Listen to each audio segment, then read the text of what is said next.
I'll guide you through how to post carousel on LinkedIn. If you find this helpful, don't forget to like and subscribe.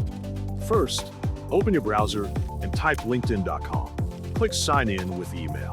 Enter your email address and password in the fields provided. Then click the sign in button to access your LinkedIn account. Once logged in and on the home page, find and click the Start Posting button to begin creating a new post. When the post creation window appears, click the plus icon and select Add Document from the menu.